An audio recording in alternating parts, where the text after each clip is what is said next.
नमस्कार दोस्तों, career with Ashutosh channel में आप सभी का स्वागत करता हूं। दोस्तों, आपके सामने उपस्थित हुआ नया वीडियो लेकर, जिसमें आज हम लोग बात करने वाले हैं आरओ 2023 की ऐसे राइटिंग के बारे में। बहुत सारे बच्चे लगातार मैसेज करके, कॉल करके ये पूछ रहे हैं, सर ऐसे राइटिंग कैसे की जाए, ऐसे कैसे होगा, ऐसे के बिना सिलेक्शन नहीं हो पाएगा, ऐसे कैसे लिखा जाए, बहुत मुश्किल आ रही है सर। तो इसीलिए दोस्तों ये संबंध में इस वीडियो को मैंने बनाया है और बना रहा हूँ आपको, ताकि ऐसे के बारे में क्लियर कट आइडिया मिल सके। ठीक है, तो जीरो लेवल से कैसे ऐसे स्टार्ट करना है, इसके लिए मैंने ये वीडियो बनाया है। अब आपको क्या करना है दोस्तों, आप सभी लोगों को पूरा वीडियो डिटेल तक देख लेना है, आखिरी तक। और इसके बाद आपको क्लैरिटी हो जाएगी कि कैसे आपको ऐसे लिखना है। ठीक है। और ऐसे के लिए दोस्तों मैं आपको बता दूं, आपके टोटल 120 मार्क्स आपके मेंस में आते हैं। और 120 मार्क्स में से कम ये मान के चलिए 90 से 100 मार्क्स आपको चाहिए होते हैं, अगर आप फाइनल लिस्ट में चाहे आरओ हो चाहे एआरओ हो, अगर आप सिलेक्शन चाहते हैं तो। ठीक है। निश्चित रूप से आपको ये मान के चलना है।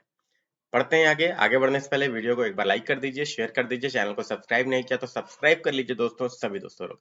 ठीक। चलिए, अब बढ़ते हैं आगे। सबसे पहले आपको जानकारी मैं दूंगा यहाँ पे। देखिए, ऐसे का जो सिलेबस है दोस्तों, इसके बारे में जानकारी देख लेते हैं। सबसे पहले देखिए, 3 घंटे का आपका ये पेपर होता है। टोटल 120 मार्क्स आपके इसमें पूछे जाते हैं। अब इसके अंतर्गत आपको 3 प्रश्न करने होते हैं। 3 प्रश्न में प्रत्येक प्रश्न का एक एक शीर्षक होता है, जिसमें से क ख ग का चयन करते हुए दी गई शब्द सीमा में कुल आपको 3 निबंध लिखना होता है। तो 3 निबंध आपको लिखना है। और 3 निबंध के लिए दोस्तों देखिए, 3 आपकी कैटेगरी है, खंड 1, खंड 2 और खंड 3। और प्रत्येक खंड में आपके पास 3 टॉपिक होते हैं। पहला आपका देखिए, खंड 1 में क है आपका साहित्य और संस्कृति, इससे संबंधित आप निबंध लिख सकते हैं। दूसरा आपका सामाजिक क्षेत्र से संबंधित निबंध पूछा जाता है और तीसरा राजनीतिक क्षेत्र से संबंधित निबंध आपका पूछा जाता है। तो इनमें से किसी एक का चयन करके आपको 600 शब्दों में क्या करना होता है, निबंध लिखना होता है। और 40 अंकों का एक निबंध होता है। इसके अलावा दूसरे खंड की बात करें तो विज्ञान, पर्यावरण और प्रौद्योगिकी, आर्थिक क्षेत्र और कृषि और व्यापार, ये 3 टॉपिक होते हैं, इनसे संबंधित निबंध आपसे पूछा जाता है। इसमें से किसी एक में आपको निबंध लिखना पड़ेगा, 600 शब्दों का, और 40 अंक आपको पूर्णांक होते हैं। ठीक है।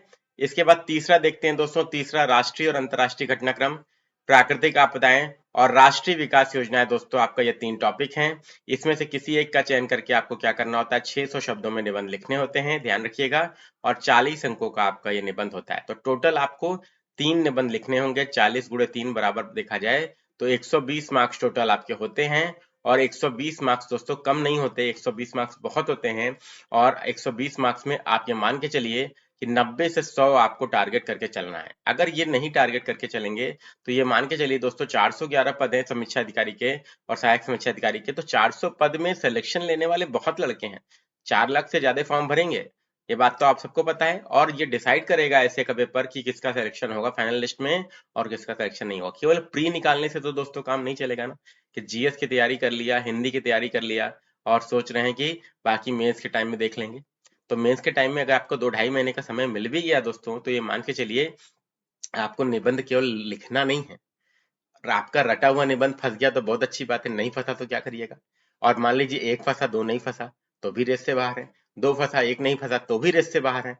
तो आपको क्या करना पड़ेगा, आपको मौलिकता से निबंध लिखना है।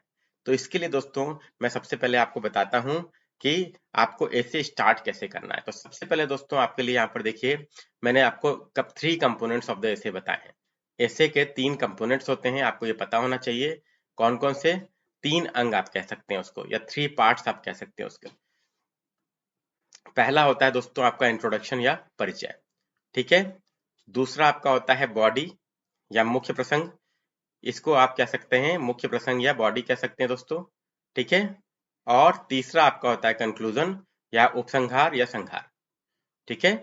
ये आपका कंक्लूजन होता है, या आप अंत कह लीजिए, या उपसंहार कह लीजिए, या संहार कह लीजिए। ठीक है। तो ये आपका देखिए होता है। अब सबसे पहली चीज देखिए, आपको पता होना चाहिए कि 600 शब्द का आपको आरओ में निबंध लिखना है दोस्तों। ठीक है। तो 600 शब्द मतलब सिंपल सा मान के चलिए कि ये एक पेज आप लीजिए A4 साइज का, उसका एक साइड एक पेज और दूसरा साइड आपका दूसरा पेज। ठीक है। तो एक पन्ना दोस्तों आपको क्या है, एक साइड का जो एक पेज है वैसे आपके 6 पेज या 3 पन्ने, 3 पन्ने आपको क्या करने हैं, पूरे निबंध लिखने हैं। मतलब आप समझिए 6 पेज आपको क्या करना है, निबंध लिखना है। ठीक है। सबसे पहले पेज में डिवाइड कर लेते हैं, तो 6 पेज आपके हो गए। तो 6 से 7 पेज में आपका निबंध होना चाहिए। ये जरूरी नहीं है, हार्ड एंड फास्ट नहीं है कि 6 ही पेज हो, 6 से 7 पेज में आपका निबंध होना चाहिए। तो सबसे पहले देखिए इंट्रोडक्शन आपका कितने पेज में होना चाहिए। तो सबसे पहले ये मान के चलिए कि आपका इंट्रोडक्शन आपका कम से कम जो है 1 पेज का तो आपका होना ही चाहिए। ठीक है, इंट्रोडक्शन, बढ़िया इंट्रोडक्शन लिखिए। और कैसे लिखना है ये भी बताता हूँ अभी। उसके बाद मुख्य प्रसंग आपका ये मान के चलिए दोस्तों 3 से 4 पेज का आपका मुख्य प्रसंग होगा। ठीक, और कंक्लूजन फिर आपका जो है उपसंहार और संहार मिलाकर दोस्तों आपका ये मान के चलिए कि 1.5 पेज का लगभग आपका ये होना चाहिए कंक्लूजन। तो ये दोस्तों आपका क्या है, ये दोस्तों आपका क्या है, इसी तरीका रहेगा। सबसे पहले ये क्लैरिटी आपको होनी चाहिए। ठीक है, तो सबसे पहले मैंने आपको बता दिया, शब्द वाइज भी विभाजन करके बता दिया। ठीक है, तो परिचय दोस्तों आपका क्या हो गया 100 शब्द के आसपास। ठीक है, मुख्य प्रसंग आपका हो गया 300 से 400 शब्द, 300 से 400 शब्द आपके हो गए। ठीक है, 300 से 400 शब्दों में आपका मुख्य प्रसंग हो गया। और कंक्लूजन आपका कितने में हो गया दोस्तों, तो ये मान के चलिए 100 से 150 शब्द आपका उपसंहार से लेकर आप मेन बॉडी से उपसंहार प्री कंक्लूजन को कनेक्ट करेंगे और फिर आपका लास्ट में कंक्लूजन। तो ये आपका 1.5 पेज में होना चाहिए। ठीक है, तो चलिए अब आगे देखते हैं। सबसे पहले कंक्लूड इंट्रोडक्शन करें कैसे। अगर कोई ऐसे मान लीजिए आता है तो इंट्रोडक्शन कैसे किया जाए। मान लीजिए आता है आपका ऐसे पूछ लेता है, भारत राज्यों का संघ है, भारत राज्यों का संघ है। तो इसको आप कैसे क्या करेंगे, इसको लिखने के लिए आपसे बोल देता है कि आप 600 शब्दों में इसको लिखिए। ठीक है, तो मैं एग्जाम्पल के द्वारा आपको समझा दे रहा हूं दोस्तों कैसे आपको लिखना होगा। तो सबसे पहले इंट्रोडक्शन और परिचय जो है वो आपके दिमाग में फीड है कि आपको 1 पेज के आसपास दोस्तों आपका ये लिखना है। इसमें देखिए आप कैसे शुरुआत कर सकते हैं। तो सबसे पहले देखिए शुरुआत करने के लिए मैं आपको बता दूं, आप स्लोगन से शुरुआत कर सकते हैं। ठीक है, स्लोगन जैसे आपका आपने शुरुआत किया, किसी संविधान सभा के सदस्य का कोई स्टेटमेंट दिखा दिया आपने, या डॉक्टर B.R. अम्बेडकर के अनुसार भारत क्या है, जो भारत का कनाडाई मॉडल है संघ का वो ज्यादा बेहतर होगा अमेरिका की तुलना में। कैसे है, क्यों, क्योंकि भारत जो है एक अखंड राज्य है, और अखंड राज्य है, भारत राज्यों का संघ है, और राज्यों को संघ से अलग होने का अधिकार नहीं है। जबकि अमेरिकी संघ जो है वो राज्यों की सहमति पर आधारित है और राज्य उसमें अलग हो सकते थे। अभी की स्थिति जो है वो अलग बात है। ठीक है, तो यहाँ पर दोस्तों आप बता सकते हैं, तो कथन जो है इंपॉर्टेंट, कथन जो है संविधान सभा के सदस्यों का। इसके बाद आप बता सकते हैं प्रमुख नारों से आप शुरुआत कर सकते हैं। इसके बाद आप कविता से शुरुआत कर सकते हैं, जैसे आप कविता हिंदी में, या जो लेखक हैं जैसे आपका मुंशी प्रेमचंद का कोई लाइन आपने लिख दिया, रामधारी सिंह दिनकर, अयोध्या सिंह उपाध्याय, हरिऔध, इससे आप शुरू कर सकते हैं दोस्तों। इसके अलावा दोस्तों आप क्या कर सकते हैं, आप संविधान के आर्टिकल से भी शुरू कर सकते हैं कि कैसे आपको शुरू किया जाए। या इंपॉर्टेंट आपकी रिपोर्ट्स जो हैं इंटरनेशनल ऑर्गेनाइजेशन की, जैसे आपकी यूएनडीपी की रिपोर्ट हो गई, यूएन की रिपोर्ट हो गई, यूएन पॉपुलेशन फंड की रिपोर्ट हो गई, तो इससे आप स्टार्ट कर सकते हैं। और इंडेक्स से भी आप स्टार्ट कर सकते हैं। इंपॉर्टेंट इंडेक्स जो है, जैसे आपका क्या है, आपका जो ग्लोबल इनोवेशन इंडेक्स है उससे आप शुरू कर सकते हैं।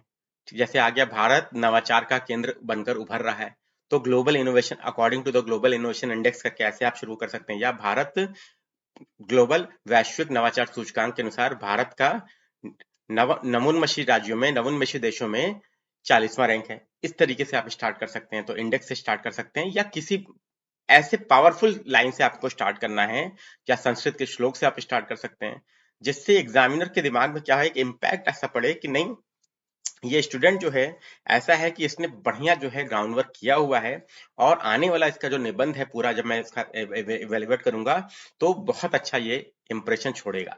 तो उसके दिमाग में एक परसेप्शन जो है वो बनना चाहिए, कैसा पॉजिटिव बनना चाहिए, जिससे आपका निबंध वो पढ़ने के लिए क्या हो जाए, विवश हो जाए।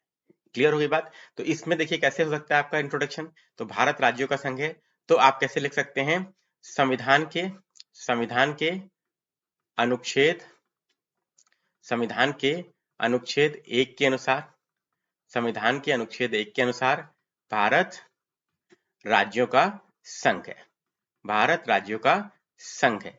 तो यहीं से आप क्या कर रहे हैं, यहाँ पे आप स्टार्ट कर लीजिए, आर्टिकल 1 को अंडरलाइन कर दीजिए। और संघ कैसा है, हमारे संघ की क्या विशेषता है, हमारे यहाँ संघ का अस्तित्व इंपॉर्टेंट है, राज्यों के अस्तित्व को गारंटी नहीं दी गई। हमारे यहाँ संघ जो है वो शक्तिशाली के संघ है, और राज्यों को प्रशासनिक सुविधा के लिए क्या किया गया है, अस्तित्व प्रदान किया गया। मतलब हमारा पूरा देश भारत एक है और राज्यों में बांटा गया है प्रशासनिक सुविधा के लिए। आज अगर भारत में 28 राज्य हैं, तो अगर संसद चाहे तो उनको क्या कर सकती है, प्रशासनिक सुविधा के दृष्टिकोण से 5 राज्य बनाना चाहे तो वो बना सकती है। इसके लिए राज्य विधानमंडल की सहमति के लिए भेजा जाता है, लेकिन सहमति नहीं भी अगर मिल रही है तो भी संसद एक्शन ले सकती है। ये आपको पता होगा, article 3 of the constitution, article 3 of the constitution of India. ठीक है, क्लियर हो रहा है ना बात? तो इस तरीके से आपको स्टार्ट करना है, आप स्टार्ट कर सकते हैं। क्लियर हो गई बात? तो इंट्रोडक्शन का क्लियर आइडिया आपको लगा होगा। इसके बाद दोस्तों बॉडी या मुख्य प्रसंग में आपको क्या लिखना है दोस्तों? तो मुख्य प्रसंग में दोस्तों यही निबंध है, इसी को एग्जाम्पल के तौर पे बता रहा हूं। तो अब आपको क्या करना है, इतना आपने लिख दिया। इसके बाद आपको बताना होगा कि संघ शब्द का मतलब क्या होता है। आपको मुख्य बॉडी में बताना होगा, मुख्य प्रसंग में, तो संघ शब्द का अर्थ क्या है। संघ शब्द का अर्थ बता दीजिए क्या है। संघ शब्द का अर्थ क्या है दोस्तों? कि शक्तियों का विभाजन। शक्तियों का विभाजन है दोस्तों, किसके बीच में? शक्तियों का विभाजन किया गया है हमारे यहाँ किसके बीच में? केंद्र के बीच में और राज्यों के बीच में। क्लियर है? शक्तियों का विभाजन है। अब आप बता सकते हैं संविधान की 7वीं अनुसूची, seventh schedule of the constitution of India क्या कहता है आपको? आप ये बता सकते हैं सभी दोस्त लोग। ठीक है, तो 7th शेड्यूल का 7वीं अनुसूची का जिक्र देते हुए आप बता सकते हैं कि हमारे यहाँ 3 सूचियां हैं। कौन कौन सी सूचियां हैं? तो आपकी संघ सूची है, दूसरी राज्य सूची है, इसके बाद आपकी समवर्ती सूची है। क्लियर हो गई बात दोस्तों? इसके बाद आप ये बता सकते हैं कि तीनों सूचियों में कौन कौन से विषय हैं, कुछ कुछ एग्जाम्पल दे दीजिए। जैसे राज्य में आपके लॉ एंड ऑर्डर पुलिस है, संघ में आपका क्या है, जनगणना है, ये सब आप बता सकते हैं। समवर्ती सूची में शिक्षा है, इसका एग्जाम्पल आप दे सकते हैं कि इस पर दोनों कानून बना सकते हैं। तो शक्तियों का विभाजन किया गया है। लेकिन अभी आप बात करें तो अभी आपका नीति आयोग है, इसको आप यहाँ पे कोट कर सकते हैं कि नीति आयोग जो है उसमें राज्यों की सहभागिता ज्यादा है योजना आयोग की तुलना में। क्यों? क्योंकि राज्यों को बदलते परिदृश्य में ज्यादा शक्ति की आवश्यकता है। क्लियर हो गई बात? ठीक है, तो ये आप यहाँ पे क्या कर सकते हैं, मुख्य प्रसंग में ये सारी चीजें कोट कर सकते हैं। और आपको क्या करना है, पूरा बताना है कि संघ शब्द का मतलब क्या है। कि संघ का मतलब शक्तियों का विभाजन है, तो केंद्र और राज्यों के बीच में शक्तियों का विभाजन किया गया है। ठीक है, और केंद्र और राज्यों के बीच में संबंध कैसे होने चाहिए। तो सेंटर स्टेट रिलेशन इस समय कैसे हैं और उसमें सुधार कैसे हो सकता है। ठीक है, जैसे सुधार की बात करें तो आपको बताना चाहिए कि सरकारिया समिति की रिपोर्ट आप मेंशन कर सकते हैं, सरकारिया कमीशन की। इसके बाद आप पूंछी आयोग की रिपोर्ट मेंशन कर सकते हैं। इसके अलावा आप क्या कहते हैं, प्रशासनिक सुधार आयोग, एडमिनिस्ट्रेटिव रिफॉर्म कमीशन की रिपोर्ट आप मेंशन कर सकते हैं। यहाँ पर कुछ कुछ फैक्ट्स आप डाल सकते हैं। इसके बाद जैसे मान लीजिए राज्यों के बीच में नदी को लेकर विवाद है, तो उसमें आप बता सकते हैं अंतरराज्यीय परिषद जो है गठित करने का अधिकार है, किस अनुच्छेद में है संविधान के, ये आप कोट कर सकते हैं। नदी जल विवाद जो है उसको कैसे सुलझाया जाए, क्षेत्रीय परिषदों का अस्तित्व है। तो ये सारी चीजें जो है आप इसमें बता सकते हैं मुख्य प्रसंग में। और आपको बॉडी में कम से कम ये मान के चलिए कि 3 से 4 पेज आपको यहाँ पर लिखने होंगे। क्लियर? इसके बाद बात करते हैं दोस्तों, तो कंक्लूजन। अब कंक्लूजन कैसा होना चाहिए? अब देखिए बॉडी में क्या है दोस्तों, आपको क्या करना है, आपको देखिए आपने मेन मैटर तो बता दिया। इसके अलावा दोस्तों आपको क्या बताना है कि अब केंद्र राज्य संबंध में या हमारा जो संघ है इसमें क्या सुधार हो सकता है, इसमें अगर कुछ सुधार होने की गुंजाइश है तो वो भी आप बताइए। ठीक है, सुधार की पॉसिबिलिटी क्या है, सुधार की पॉसिबिलिटी कैसे बताएंगे, सुधार की संभावना कैसे बताएंगे। जब आपको कैसे पता चलेगा, जब आपको लगेगा कि हाँ ये कमी है, जब आपको कमियों के बारे में जानकारी होगी। और कमियों के बारे में जानकारी कैसे होगी कि जब राष्ट्रपति शासन हमारे यहाँ लगता है तो आक्षेप लगता है कि केंद्र क्या कर रहा है, केंद्र राज्यपाल के माध्यम से अपनी मनमानी कर रहा है, राज्यों के अधिकारों का हनन कर रहा है। होता है ना दोस्तों, राज्य सरकार ये आक्षेप लगाती है। पर बिल्कुल हुआ है, और भारत में हमेशा जब भी राष्ट्रपति शासन लगा दोस्तों, वो ये लगाया ही गया है कि केंद्र की जो सरकार होती है जिस पार्टी की, वही क्या करती है, अपनी पार्टी की सरकार बनवाने के लिए वो राष्ट्रपति शासन लगाती है। अब एसआर बोमई केस का जिक्र कर दीजिए, उसमें क्या कहा गया, एसआर बोमई केस में कहा गया कि अब राष्ट्रपति शासन जो लगाया जाएगा उसकी न्यायिक समीक्षा होगी। तो ये क्या है, ये आपने कमियां बता दी और कारण बता दिए कि आपका संघ जो है क्या क्या तरीके से और बेहतर तरीके से हम लोग क्या कर सकते हैं, शक्तियों का विभाजन कर सकते हैं, कैसे हम लोग राज्यों को ज्यादा अधिकार दे सकते हैं, कैसे राज्यपाल के पद को हम लोग कम विवादित बना सकते हैं।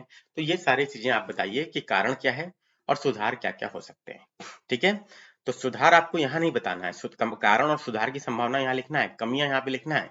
लेकिन यहाँ पर कंक्लूजन में आपको बताना है लिंक करते हुए कि अब सुधार की गुंजाइश क्या क्या है, सुधार क्या क्या हो सकते हैं, सुधार क्या क्या हो सकते हैं, ये आप बताइए। ठीक है, इसके बाद दोस्तों आपको ये बताना है दोस्तों कि सुधार क्या क्या हो सकते हैं, अपना विचार भी जरूर देना है। आपका क्या विचार है, तो आपका विचार भी होना चाहिए यहाँ पर कंक्लूजन में। आपका विचार होना चाहिए, और वो क्या होना चाहिए दोस्तों, that too it will be positive, ये सकारात्मक होना चाहिए और सजेस्टिव होना चाहिए, ये सलाह देने वाला होना चाहिए, सलाह परक होना चाहिए, क्योंकि आप अधिकारी बनने जा रहे हैं। तो अधिकारी का काम, अगर किसी कमेटी में आपको सदस्य बनाया गया तो कमेटी का काम क्या होता है, सरकार को सलाह देना, आदेश देना नहीं होता। तो आपको क्या करना है दोस्तों, सलाह देना है। ठीक है, जैसे आपसे क्वेश्चन पूछा गया, एक कमेटी का सदस्य आपको बना दिया गया कि भाषाई प्रांत आयोग का गठन होना चाहिए कि नहीं, भारत में राज्यों का गठन भाषा के आधार पर होना चाहिए कि नहीं होना चाहिए।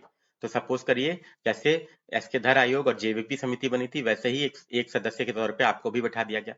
तो आप क्या सलाह देंगे, कि आपकी सलाह ये होनी चाहिए कि एज पर द कॉन्स्टिट्यूशन हमारे यहाँ राज्यों को अधिकार दिया गया है, वो शासन कर सकते हैं, एक अच्छा शासन चला सकते हैं, लेकिन अपने दायरे में रहकर, अधिकारों का अतिक्रमण नहीं होना चाहिए। लेकिन भाषा के आधार पर अगर हम विभाजन करेंगे तो क्या होगा, उससे अलगाववाद की भावना डेवलप हो सकती है। लेकिन एट द सेम टाइम हम क्या कर रहे हैं, हम कल्चर और आइडेंटिटी को भी क्या है, बहुत दिनों तक दबा नहीं रहने देना, दबा नहीं देना जा सकते। ठीक है, दबा नहीं सकते। तो इसीलिए दोस्तों क्या हुआ, देखिए एस के धर आयोग, जेवीपी समिति ने क्या किया, भाषाई प्रांत आयोग ने क्या किया कि भाषा के आधार पर विभाजन को, राज्यों के निर्माण को अस्वीकार कर दिया। लेकिन फजल अली आयोग ने क्या किया, उसको स्वीकार कर लिया। ठीक है, तो समय बदलता है तो उसके अनुरूप जो है क्या होना चाहिए, आपकी सलाह भी चेंज होनी चाहिए। तो ये सकारात्मक होनी चाहिए, सलाह परक होनी चाहिए, और आपकी इनोवेटिव थिंकिंग भी यहाँ पर दिखनी चाहिए। आपके विचार ऐसे होने चाहिए कि यहाँ जो एग्जामिनर है उसको समझ में आए कि हाँ, विचार इनके जो हैं बहुत ही इनोवेटिव है, नवोन्मेषी हैं। ठीक है, ये आप अपने विचार दीजिए कि केंद्र राज्य संबंधों को हम कैसे सुधार सकते हैं, राज्यों को हम कैसे ज्यादा शक्ति दे सकते हैं। नीति आयोग इसीलिए हमने गठित किया कि राज्यों की सहभागिता हो, और कोऑपरेटिव फेडरलिज्म या सहकारी संघवाद को हम क्या करें, बढ़ावा दें। सहकारी संघवाद को हम बढ़ावा दें। सहकारी संघवाद का मतलब क्या दोस्तों, केंद्र के साथ साथ राज्यों का भी विकास। ठीक है, ये आपका होना चाहिए। और इसके अलावा दोस्तों, जब आप लास्ट करेंगे तो लास्ट में आपको क्या करना है, इंपॉर्टेंट कोट से आप क्या करेंगे दोस्तों, इसको खत्म करेंगे।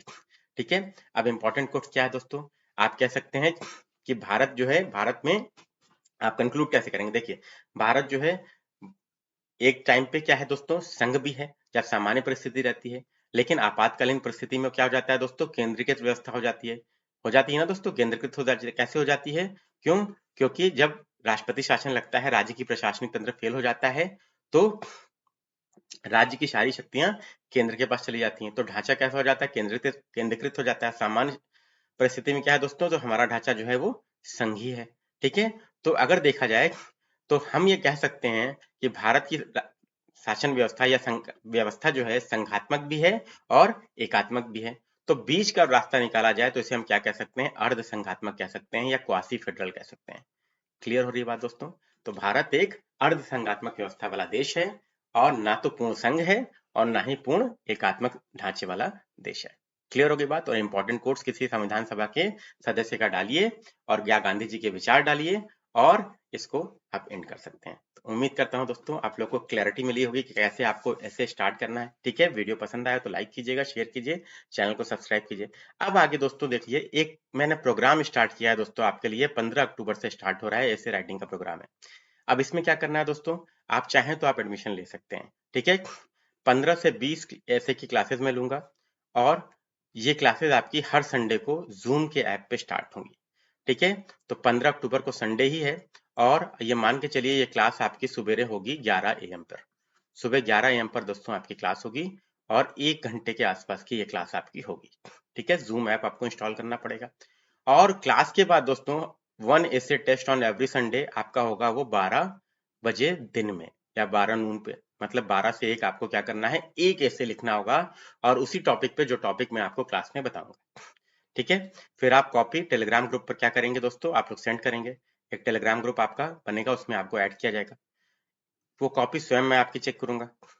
इसके बाद दोस्तों आपको 2 से 3 दिन के अंदर मॉडल एसेज भी आपको उसके मिल जाएंगे, कैसा ऐसे आइडियल निबंध कैसा होना चाहिए। ठीक है, जो स्वयं मैं आपको क्या करूंगा, टाइप करके या बना लिख के दूंगा, हैंड रिटन। ठीक है, और इतना अगर आप कर लेंगे तो टोटल दोस्तों, अभी क्या है, अभी 15 अक्टूबर है, मान के चलिए कि जनवरी लास्ट में आपकी प्री की परीक्षा अगर मान लीजिए होती है जनवरी लास्ट में, या फरवरी के फर्स्ट वीक में, तो ये मान के चलिए 3 महीना के आसपास दोस्तों आपको, मतलब अप्रैल के आसपास आपका मेंस हो सकता है। ठीक है, मान के चलिए कि आपका मेंस जो है वो अप्रैल के आसपास हो सकता है। तो 3 महीने इधर मान लीजिए और 3 महीने उधर, तो टोटल दोस्तों आपके पास है कितना, 6 मंथ आपके पास है। ठीक है। और एक महीने में 4 हफ्ता, तो 4 हफ्ता गुणे कितने महीने, तो 6, तो 4 6 के 24 संडे दोस्तों आपके पास मिल रहे हैं यहाँ पे। ठीक है, 4 6 के 24 संडे आपको मिल रहे हैं।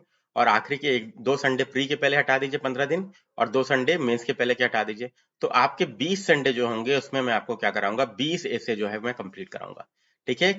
और 20 क्लास आपकी होगी जूम के ऐप पे, 20 संडे टेस्ट आपको देने पड़ेंगे, उसके आंसर्स मैं चेक करके आपको दूंगा, और मॉडल एसेज भी आपको मिलेंगे। मतलब मॉडल एसेज आपको सैटरडे तक मिल जाएंगे और कॉपीज आपको बुधवार तक मिल जाएगी। टेस्ट आपका क्या होगा दोस्तों, संडे को होगा। ठीक है। तो देखिए टेस्ट आपका कब होगा दोस्तों, तो टेस्ट आपका संडे को होगा। ठीक है। आपकी कॉपी आपको जो जमा करनी है, कॉपी लिख के भेजनी है, आप कॉपी जो है वेडनेसडे तक चेक करा सकते हैं। और आपको जो मॉडल ऐसे होगा